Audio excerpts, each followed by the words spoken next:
Hello, beautifuls. You are listening to Bliss and Grit. I'm Vanessa Scotto, and I'll soon be joined by my dear friend and co-host, Brooke Thomas. On the show, we're talking about being on the embodied spiritual path. And what does that actually mean? What is a real evolution of our lives? How do we ultimately embrace everything, all the beauty and crazy, the joys and the messes, the bliss and the grit that is a human life? We're just a couple of regular humans having a conversation and sharing our personal experiences as we follow our own paths. And we're so glad you're here with us. Today, we're talking about what we could call the unseen worlds. The unseen worlds can include everything that's outside of our everyday rational mind consciousness. Think things like intuition, energy, auras, chakras, guardian angels, and all sorts of other aspects of formless support.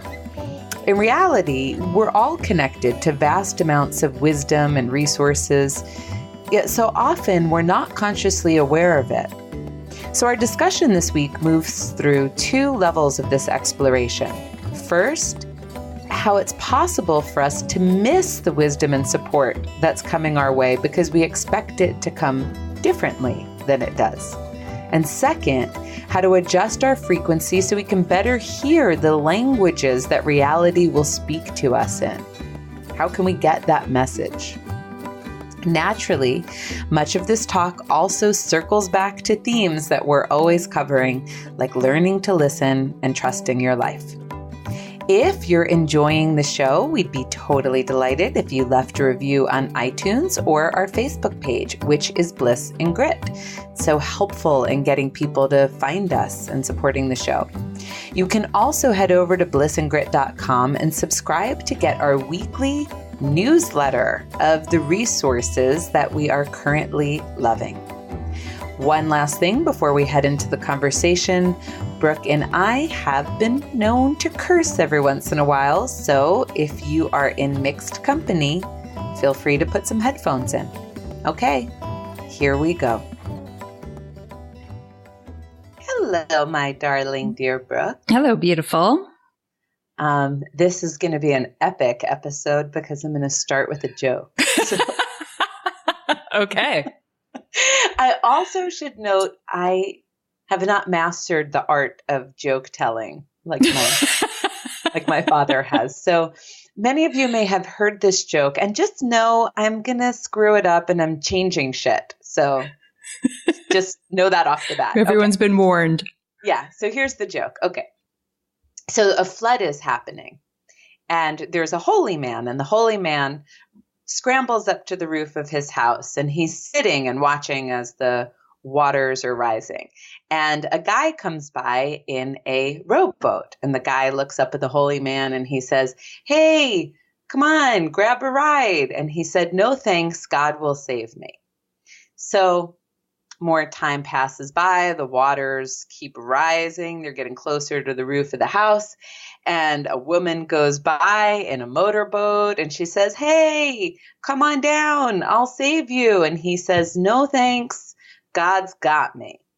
Waters keep rising, they're now tickling the roof, they're getting to his feet, roof of the house. Someone comes by in a helicopter. They drop a rope. They said, "Hey, climb on up. I'll save you." And the holy man says, "No thanks. God's got me." Flood rises. Guy dies. Goes up to heaven. Is standing in front of God. And he's like, "God, how could you have forsaken me? How could you have done this? I dedicated everything to you." And God's like, I sent you a paddle boat, a motorboat, and a helicopter. Your face is so cute right now. People can't see it, but you have that shy, "I just told a joke, how did it go" face.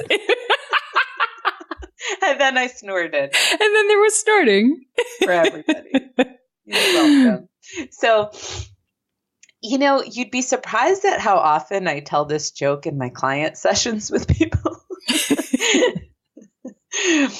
But to me, it really hits this mark.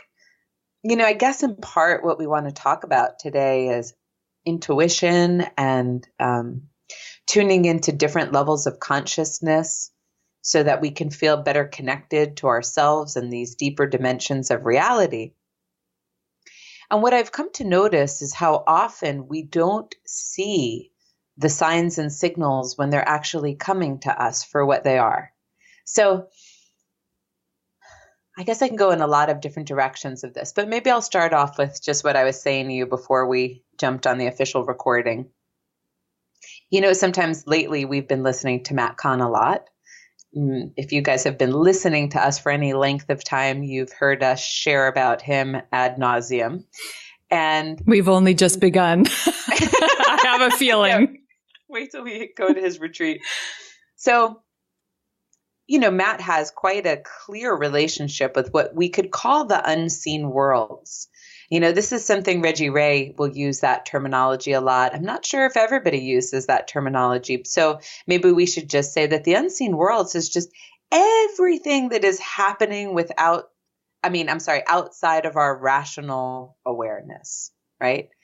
And so Matt's always talking about, he speaks to angels and he's a medium. And so he speaks to people who passed and he sees things and he knows things. And, sometimes when you're listening to that, you're like, where's my special gifts? Like, where's my connection to God and my talents and, all of these different things. And I think the funny thing is that maybe there's two parts to this conversation. So one is, more often than not, people are actually having a very deep connection with these unseen aspects of reality. They're getting intuitions. They're getting clairvoyant wisdom. They're getting dreams and prophecies and foretellings and all of this different stuff. And they're just not recognizing it as that. That's the joke, right? Like it's all coming, but we sort of expect it to come in a certain form and we're not recognizing what's coming to us. For example, you may be getting struck with this really divine level of intuition, which we could call something like clairvoyance or clairsentience. Maybe it happens in your body and you're really struck with knowing, but you think, I'm just good at what I do, or that's just what empaths do, or, I must have really good common sense, and you just kind of brush it off. So that's kind of one level of the conversation. And then the other level of the conversation is, how do we better listen? How do we better hear? The idea that we're not connected is always just kind of a fragmented illusion and perhaps a byproduct of where we've come to believe other than the truth and sort of twisted around that. And so given that we're all implicitly connected to one another, to this world around us, and to all of the deep wisdom that rises from there, how do we better hear it so that we can make use of it in our lives? Yeah, I like that you are bringing in, one of my favorite words right now is ordinary. Like there's actually an ordinariness, I think, for many of us to, let's say, navigating from our inner compass or getting kind of hits, getting insights on things. And we can sometimes expect that it goes a certain way, and I know like, Satri is a teacher who I like, who I have a friend in my town who she's his student. So she'll organize things where he'll come through from time to time. So I have a chance to be with him in satsang every once in a while. And, I've heard him talk about unseen worlds too. And, different teachers describe it that way. And there was one time where I was in satsang with him and I don't know, it just kind of landed where I was like, well, I don't describe anything mystical. I have a particular interest in ordinary. Like I really like tangible here-ness. I've never been super inclined towards mystical. I don't think it's a problem. It's just like whatever is in me and my personality and my inclinations. But like that unseen world is is happening for all of us. It's not happening just for the cool kids. It's not happening just for the special ones. I would imagine that probably there is a depth of discovery that can get really refined like that. And actually, there's an energy worker. I can't remember his name right now. I'll put it in the show notes, though. He's written a book called The Gift of the Body. And he talks about how he gets a lot of kind of auditory, what we would call the still small voice, right? That gives him information. That's something that I get a lot. I get a lot of auditory information that is not from my thinking mind.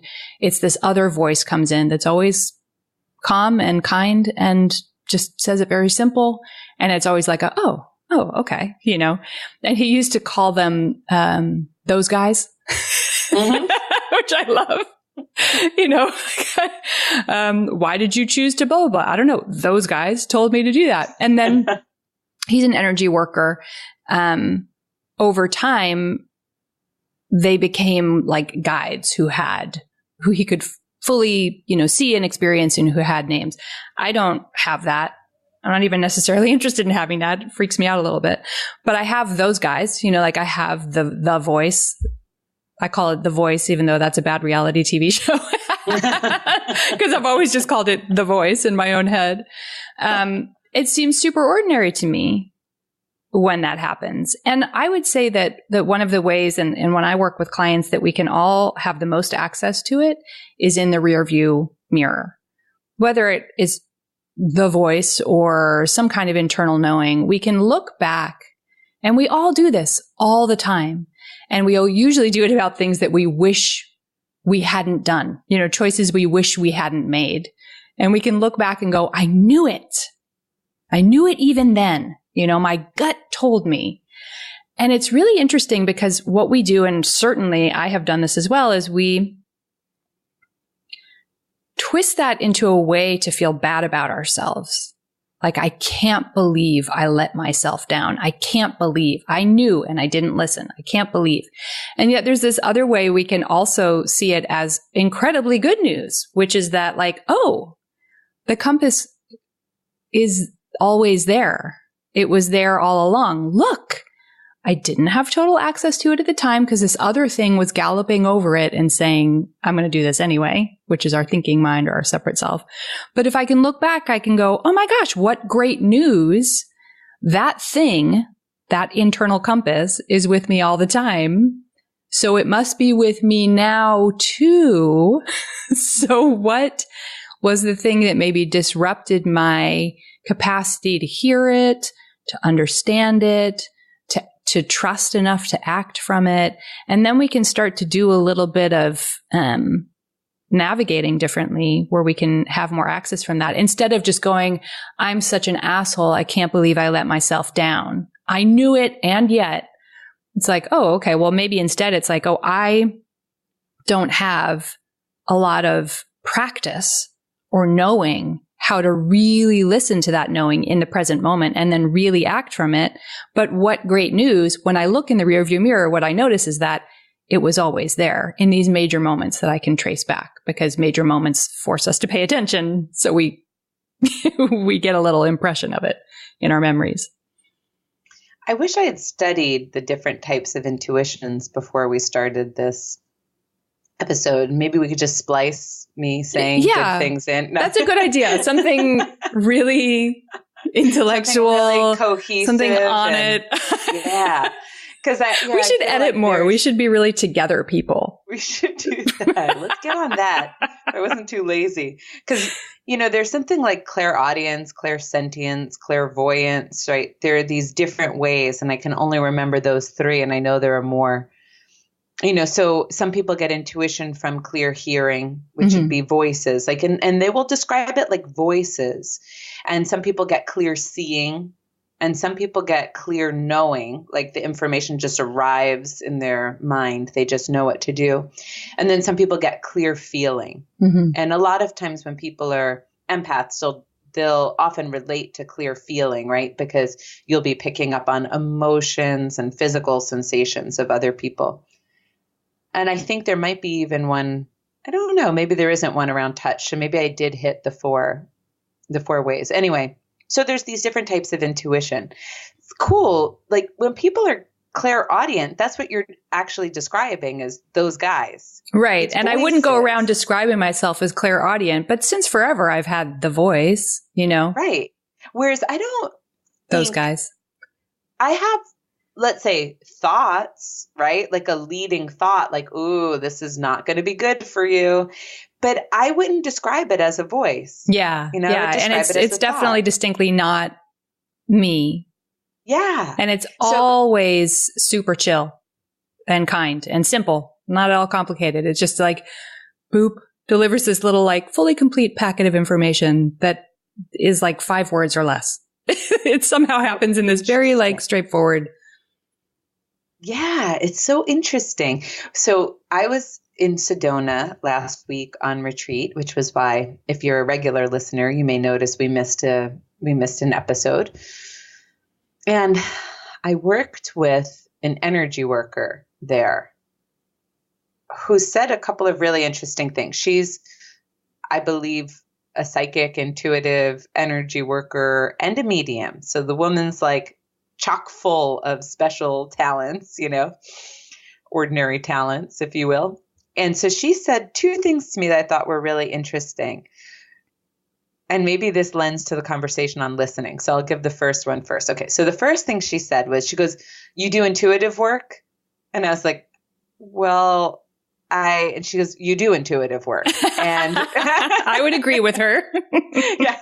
And she goes, and she doesn't know what I do. She doesn't know anything about me. And she goes, and what's happening is you have a lot of tension in your head and in your third eye, right? Like a lot of gunk and tension, which I do. I get a lot of tension, like literally right in my third eye. And my head is always like pretty tense place for me. And she goes, yeah, what's happening is you're very intuitive and you're pulling information from spirit through the contents of your brain. And it's getting really junked up. And she's like, as opposed to, you have to clear a complete channel so that when you're channeling information, it comes through clean and clear. And I was like, that's interesting. So she gave me some practices to do where I separate the right and left hemispheres of my brain and clear a channel with some light and open up so I can receive. So I was like, that's interesting. So funny how validation can sometimes help with these types of things. Because of course I know what I'm doing is intuitive. Half the time I'm saying something using words I would never use and saying something I have zero relationship to. And then I often don't even remember it anyway. But of course, when someone else can join you in that, you're like, oh my God, do I get to see that as intuition rather than just I'm good at my job? And I'm just good at what I do. Yeah. That's so interesting, right? And what does that frame of reference do? One could say it's not even important to see it as intuition. But then again, it does a few things. It gives me tools like clearing myself, sitting down to really open and like anything that I may want to do to support how I can listen. Also, it can reframe how a client session starts. Maybe I need to take a pause. Maybe it reframes how much I want to be sitting with silence so I can tap that intuition more. So it was one really interesting thing. Then the second was, she said to me, oh, you have these guides and one of them is trying to make you clairaudient and he can't find the frequency that you can hear. So he keeps ringing these high-pitched tunes and I get high-pitched ringing in my ear, but it comes and goes. It's actually usually like with clients or with people. So it's almost like I'm trying to get information, So I'm just like laughing about all of this stuff because here we are in these unseen worlds, right? Mm-hmm. Now, this is the most interesting part about the unseen world is, can you trust your life? Can you trust it as reality? So we tend to operate from this structure that's like, I was sort of alluding to before, oh, I'm just good at my job, or I'm lucky, or, oh, everybody has intuition that's based on how the brain works. And like my soma was picking up a signal, right? We tend to put everything through the lens of this co-created world of form. And then we see it in this very non-expansive way, in this sort of linear ho-hum besides the point kind of way. Like, we're in Sedona and the land in Sedona is so ripe. And when you spend time in nature, mean, we spent all day hiking, praying, swimming, drumming, meditating with the earth. So when you do that for several days, you get deep visions, deep knowing, deep words, deep connection. And it's very tempting for people to treat that as a cool, besides the fact thing that happened in Sedona. Like, oh, that was cool. As if it's besides the point. Am I communicating that well? Like, you get what I'm saying? As opposed to like, it is everything. Right. That's what's happening all the time. And you went through this process to resonate with the earth, which is always there. Just as real. Yeah. Like you getting that voice in your head, the voice or a vision. We've had them at Crestone all the time, all of these deep ways you connect, and you have these really powerful experiences where you're bigger than you are, and there's more to the story, and you even get some insight coming through whatever form of intuition it comes through. And then you treat it like it's that just happens in Crestone, some cool meditation retreat thing. Right. The dreams are so wacky when I'm on retreat. And it's like, well, yeah, because you took the time to slow down, but not because it's dependent on the circumstance, the outside circumstance. Right. It is your reality. Yeah. It is reality.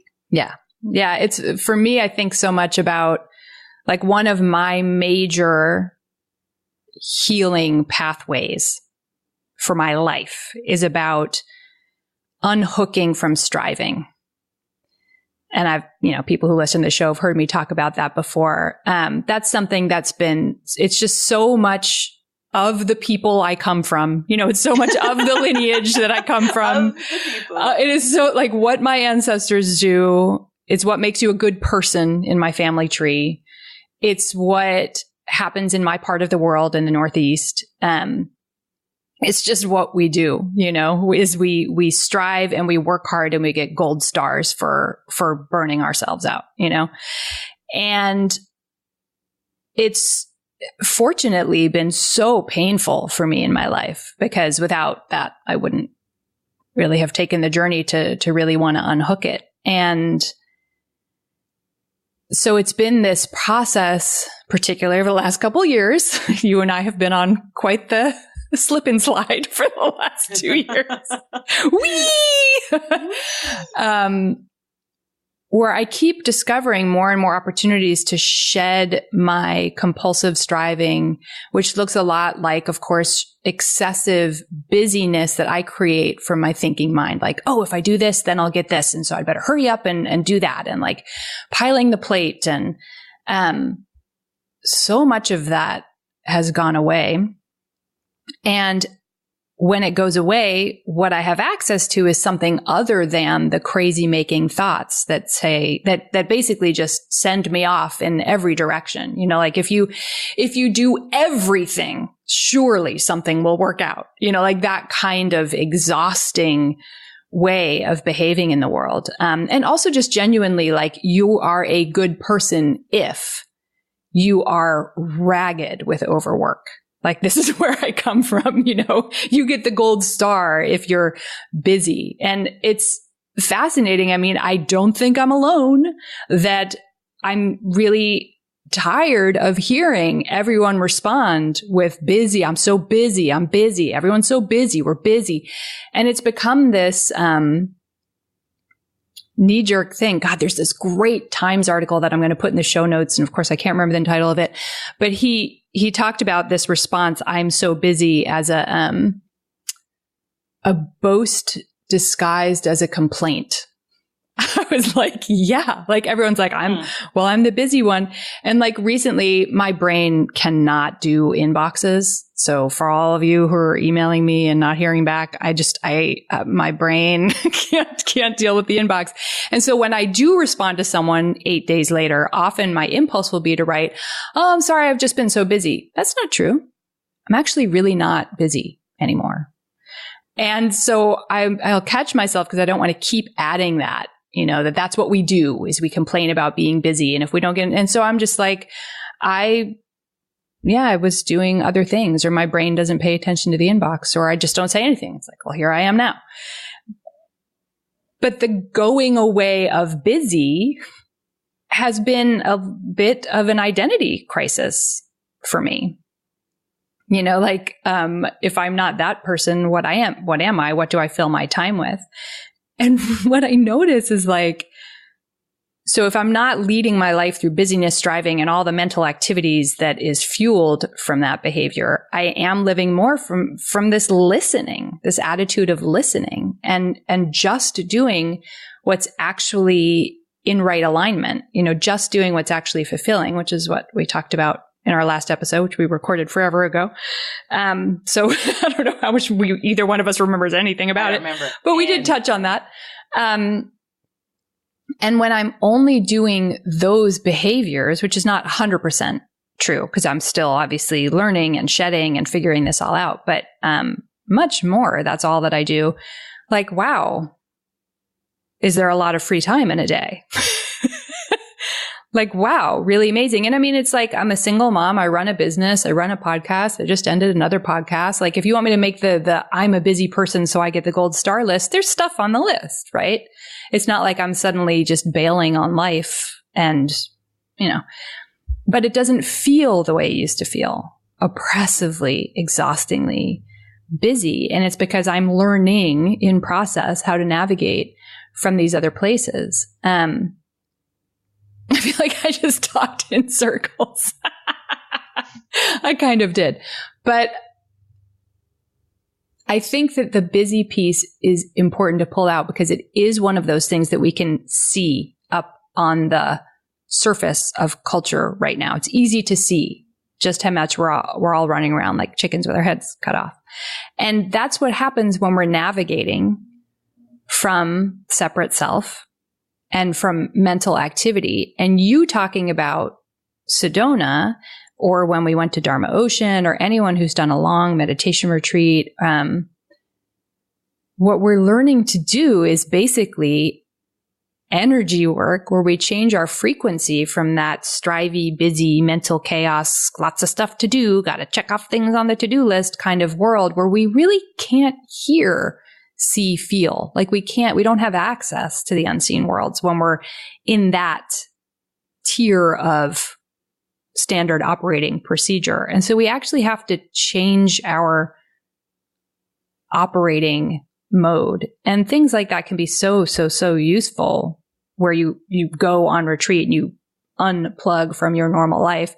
And then, you know, for me, that was really critical. And then it's building it into regular life instead of thinking, oh, well, that's just something that happens when I'm away. Mm-hmm. Yeah, the retreat is like a bridge. Mm-hmm. It's good to have it because you don't even know what's possible for you besides what you're already accustomed to, right? That there's something else behind the veil. Yeah, it's like busyness rehab that you go to. Yeah, or, you know, distraction rehab, right? Mm-hmm. Because I can be remarkably unbusy and still manage to be super distracted. You know, if that's what I choose, I'm quite gifted in that dimension too.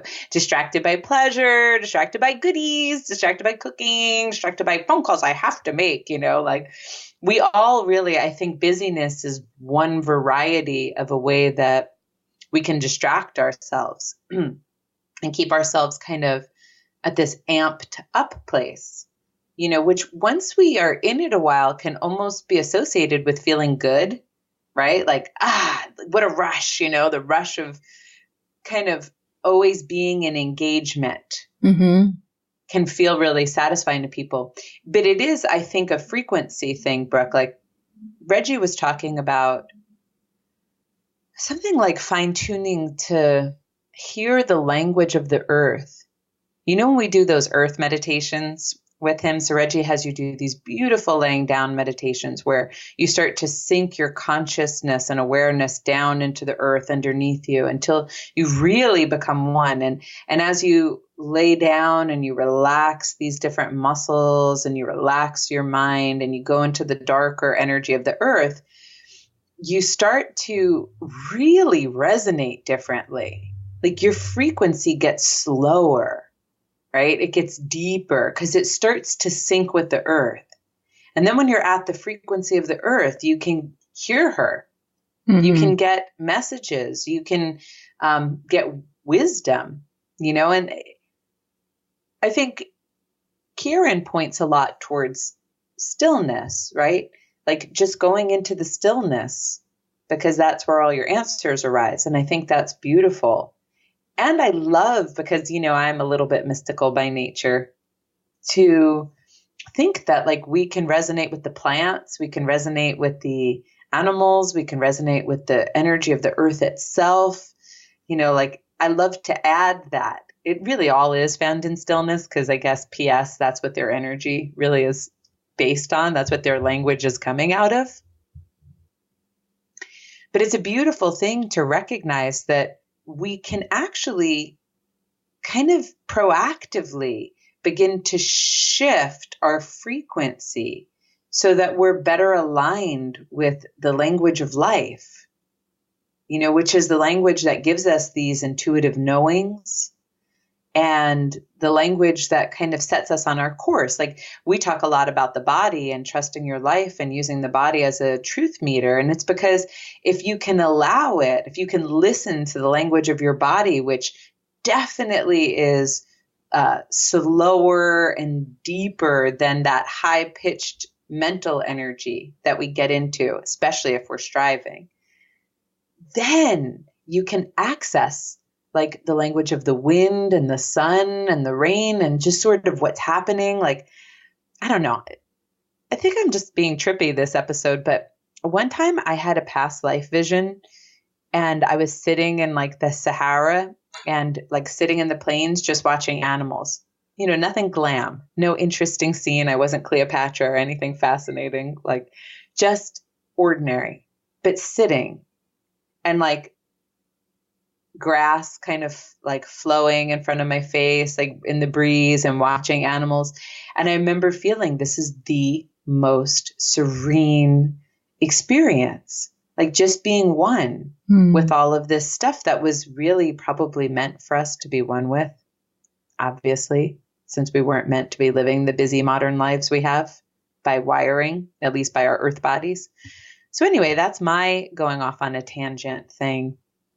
To talk about kind of the beauty of beginning to shift frequencies so we can hear better, because I think it's very strong medicine for the soul, and it's especially strong medicine for anyone like myself who felt alone. Yeah, that's the thing, is like what you're pointing to is how relieving it is to feel like you can be connected to all of this other stuff, the earth and intuition, and like what a relief, because we really think that we live our lives from our thinking minds. It's not true. Like just think about, and I'll do this in my meditations a lot too with people. I wouldn't say it in as thinky a way as I'm about to, but like, think about all the processes of your body that happen every second. Think about the fact that this body started as one cell and put itself together perfectly. It developed itself. Think about everything that needs to happen in your body for aliveness to happen.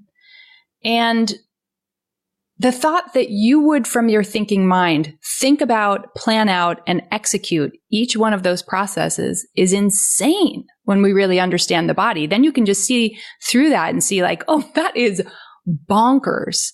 But then you have to build the bridge and go, oh, and that's the way I live my daily life too. I think I'm in charge of everything out there from my thinking mind. I have to plot it, plan it, execute it, control it, shape it. And to let go of that, to feel like you can drop in and connect to something that's not you having to run your life from that level. Wow, the relief. Like, wow, the support that you have. And I remember, again, I don't know why I'm talking about Satri so much today, but he was talking about how much energy that he has. And I've heard him talk about this in interviews too. He's like, not manic energy. He's like, I don't really experience fatigue. I don't experience stress. Things just get done. I just have all this energy. And he said, because you don't realize how exhausting it is to think that you have to make your life, that you're in charge of controlling aliveness by the way that you orchestrate your life. It's so tiring. It's why we need to recover at night with so much sleep, is because we're fucking exhausting ourselves thinking that we're in control. And then when that goes away and when you're navigating and you're more like a force of nature than you are just like all the other forces of nature, including other humans, then you are this separate person who's in charge of getting it right or getting it wrong and blah, blah, blah. Like, wow, a lot less tiring, so much more energy, so much more creativity, so much more insight. And it's like, I think holding on to that helps because in my experience, at least, also, wow, the identity crisis, to not be orienting that way anymore, but to be able to touch the relief of it feels like a gift that you want to navigate towards, for sure. I heard someone say recently something in support of what you were just describing you would share in your meditations. So something like, the same energy that organizes galaxies and makes flowers bloom and leaves change color is organizing you. Mm-hmm. Yeah, because you didn't think about in the womb, here's the part where my arm buds grow out of my, that's not, and your pregnant mother didn't think, I have to remember today is lung day. Nobody's doing it from their thinking mind, yet aliveness happens. It organizes itself perfectly. It keeps happening, even when we're grown and we're adults. This psychic woman said one other thing to me. She said something about why my head had a lot of tension. She said, you keep trying to store things in your energy field. You've got like a little storage system happening where like you're trying to store like memories and like different things, and they're not even also interesting, and you don't need to do that. And I thought to myself, it's funny. It's like, well, I have such a shitty memory that I try to, like, if I have an interesting experience, kind of cling to it, like hold on to this memory, because what if I have to talk about it on the podcast one day or with a client, like it'll help people, or maybe I need to write a book and I don't remember my life, and, how am I supposed to do that? And, so I have this background thought. So I was laughing when she said that. And then, of course, sometime within the same week, thereabouts, I recall listening to Matt Kahn saying, I have no memories until I am prompted. Yeah. And then they come. Mm-hmm. And I was like, this interesting thing about how the motto, trust your life, is the lesson that never stops unfolding. Oh man, you can go deep into that for eternity. That one keeps unfolding. It's the gift that keeps on giving. Very funny. We should pick that as our motto. But because I'm like, there again, right? It's trusting that whatever's meant to stay, whatever is harmonious and in service, it is always there, and that, like, this mental process, the ego that is Vanessa, don't have to try to like hold on to everything that feels like it's slipping through my fingers otherwise. Yeah. And even that, I'm like, to even trust that, it's so interesting how many layers we can keep exploring, trusting your inner world. Yeah. It's like the trust fall that keeps on happening, so far as I can tell. And I have my moments of weariness with it, because of course there are these parts of separate self that think in innocence, like, shouldn't I be doing something? What? And that's what feels tiring. But something with clients lately that I find is just because it can feel overwhelming, and it feels overwhelming to us. Right. And we've had a lot of practice of navigating this way. This is deep practice for us. It's like the only thing we care about. Right. So our whole lives are oriented around it. It's what I'm busy with, quite frankly. Right. This is like our Priority. I've been very busy just sitting just trusting here, things. contemplating, being with silence. Like, I can't get to your email. That's how it feels. Right. Exactly. So if it feels slippery and overwhelming to us, it feels slippery and overwhelming to everyone. And there's, of course, that like, well, what do I do to change my resonance? Right. And of course, there's many, many, many ways, which we talk about on the show a lot. And we've talked about retreat. We've talked about meditation without retreat. But as just a simple exercise for people listening, and this comes from Judith Blackstone from the Realization Process, it's just a very basic little descriptor she gives is like, place your hands on your thighs, just as a way of connecting with being. Doesn't have to be a long, deep dive meditation. You don't have to set aside a month to go on retreat. You don't have to be in Sedona, magical healing land. Just put your hands on your thighs. And first, see if you can feel the air on the backs of your hands. Doesn't have to feel like a big feeling. Doesn't have to feel distinct. It's not about getting it right or wrong. And then also see if you can notice the weight of your hands on your thighs and the warmth in that layer in between hand and thigh. And even just that is bringing attention towards being. That's something different than racing along with our thoughts. Because if you're paying attention to the place where your hand meets your thigh, you're already shifting your resonance, and then Judith from there would say, feel that you're inside your hands, and can you explore the difference between feeling the surface of your hands and feeling that you're inside your hands? And whatever you feel and whether or not you do doesn't really matter, so this isn't am I getting it right kind of exercise. It's more just this playful way of going towards being in a way that does not have to be complicated or esoteric or involve huge commitments of time and energy. It's like, place your hands on your thighs and just notice your hands on your thighs. And even if you just do that for the amount of time that we just did it for, okay. Like, it's just a little bit of a movement towards beingness, overdoingness. Mm-hmm. For sure. And I think just to add to the end of that it is so relieving not to feel cut off and alone all of the time. I think it's such good medicine. I think so many of us, especially people who may be listening to this, benefit from knowing themselves to be held in some web of support. And so I think that even if you just start to recognize what may be coming through to you, it's just a place to begin. Like, wow, how did I know that? How did I think that? How did that arise?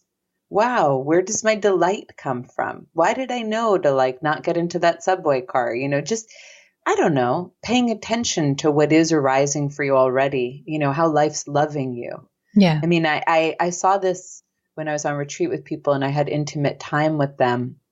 I think this is new for me to recognize that life loves you. Mm-hmm.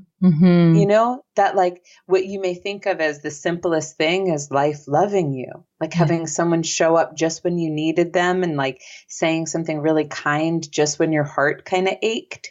And you're like, wow, look at life loving me and bringing this towards me right when I needed it, or it's gently guiding you towards the end of a relationship or towards moving out of a situation that's no longer working. And you can look and just start to see the way life is actually in support of you. Mm-hmm. And when all else fails, if that's not apparent, I really do think if you can get out into some really quiet nature and sit and breathe and maybe even do that exercise that you just shared, Brooke, in nature, it's easier to feel the fundamentals of stillness and love that are there sometimes when we're in support with the earth.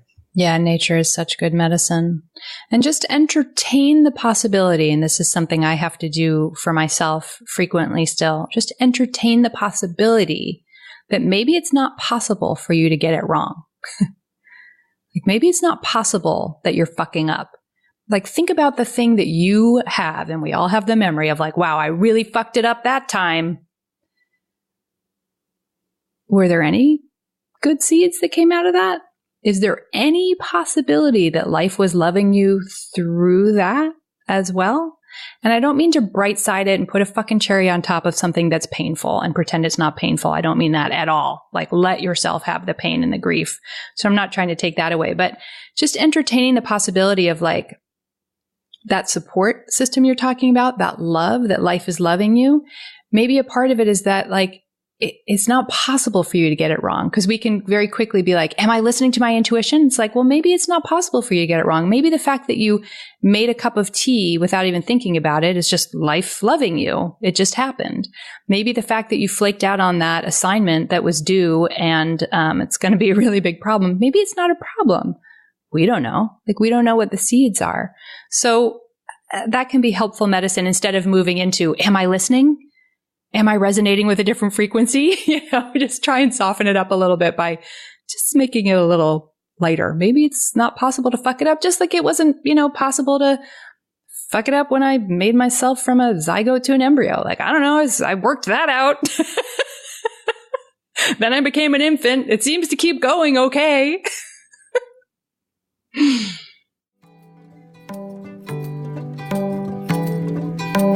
Thank you so much for listening to today's show. The show notes, including the resources we mentioned, live at blissandgrit.com. Just go over to the website and scroll down and you'll see each separate post, and we put the resources right there. You can also come chat with us on Instagram and Facebook. We're Bliss and Grit at both of those spots, and it's a lot of fun connecting with you guys here. We have some very lively conversations. Again, if you want to support the show, please write us a review on iTunes, Stitcher, or on our Facebook page. And if technology isn't your thing, but you're enjoying it, well, it's amazing if you tell some friends you think it might resonate with. Huge gratitude to all of you who've written reviews already. Here's one we got on our Facebook page from Sandy Bins Koch. She says, "Real people, real topics. I'm so grateful for these two and the nitty-gritty they get into on spiritual, physical, emotional concepts. Thank you." Well, thank you, Sandy. And thanks to all of you who've already taken the time to leave reviews, and to all of you for listening and being a part of our community. One last thing. You can subscribe on the website, which is blissandgrit.com, if you want to be the first person notified about any upcoming community events we have. And again, to get that weekly newsletter just full of juicy resources about all of the things we love. Okay, everyone. Thanks so much, and we'll be back next week.